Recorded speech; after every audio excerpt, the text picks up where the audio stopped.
जय हिंद साथियों। क्या आपने कभी सोचा कि मुगल वंश के संस्थापक बाबर का कहाँ जन्म हुआ, कब हुआ, आखिर उसने भारत में कैसे अपना शासन स्थापित कर लिया? दिन 14 फरवरी 1483 ईस्वी। उस दिन फरगना घाटी में एक ऐसे बालक का जन्म हुआ जो कि पूरे दिल्ली सल्तनत पर राज किया। उसका पूरा नाम जहीर उद दीन मुहम्मद था। उसके माता का नाम कुतलुग निगार खानम और पिता का नाम उमर शेख मिर्ज था। वह अपने पिता के वंशज का पांचवा संतान और माता के वंशज का 14वां संतान था। उसके पिता तैमूर लंग और माता चंगेज खां के वंशज थी। बाबर एक ऐसे व्यक्ति था जो कि सैन्य रणनीति, युद्ध कौशल, साहित्य और लेखन इत्यादि में निपुण था। उसने अपने पूरे जीवन को बाबरनामा में लिखा है। अब यहाँ से शुरू होता है। बाबर जो कि अभी 12 वर्ष का आयु में था, तभी उसके पिता का किसी दुर्घटना में मृत्यु हो जाती है और उसे 8 जून 1494 ईस्वी को उसे फरगना की गद्दी पर बैठा दिया जाता है।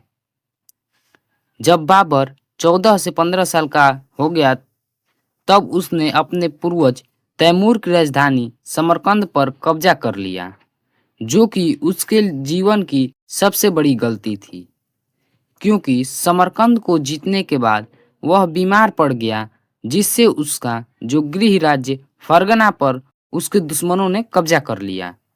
और जब वह फरगना को बचाने समरकंद से चला, तब समरकंद के लोगों ने बाबर की अनुपस्थिति में विद्रोह कर दिया, जिससे बाबर की हाथ न तो फरगना बचा और न ही समरकंद। अब बाबर कुछ वर्षों तक राज्यहीन राजा की तरह इधर उधर घूमता रहा और उसके साथ उसकी माँ और उसके कुछ वफादार सैनिक थे। उसने दोबारा समरकंद जीतने की कोशिश की, लेकिन शाहबानी खान जो कि उज्बेक का शासन था, उसने बाबर को बुरी तरह हरा दिया। फिर अब साल आया 1504 ईस्वी।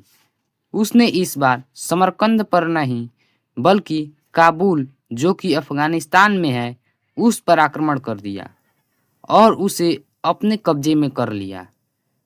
अब एक राज्यहीन राजा से शासक बन गया।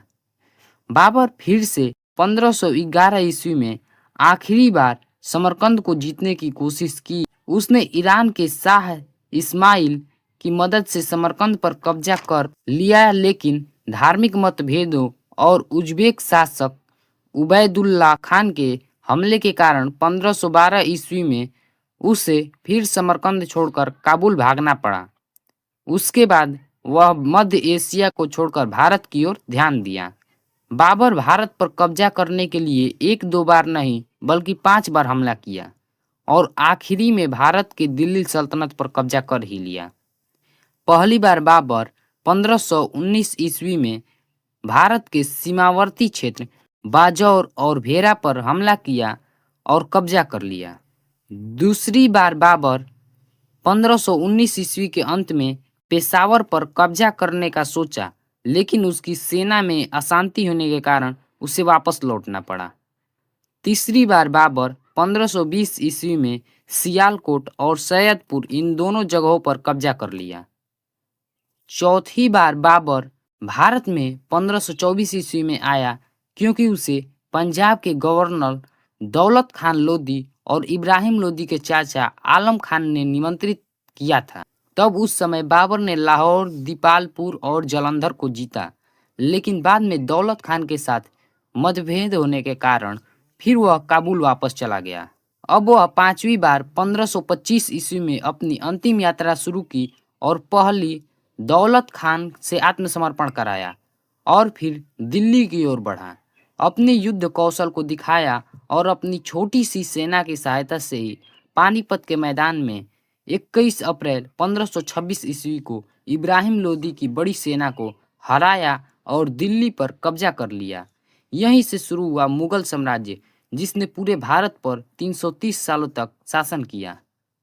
यह जानकारी आपको कैसी लगी, कमेंट में ज़रूर बताइएगा और चैनल को सब्सक्राइब अवश्य करते जाइएगा। तब तक के लिए जय हिंद, धन्यवाद।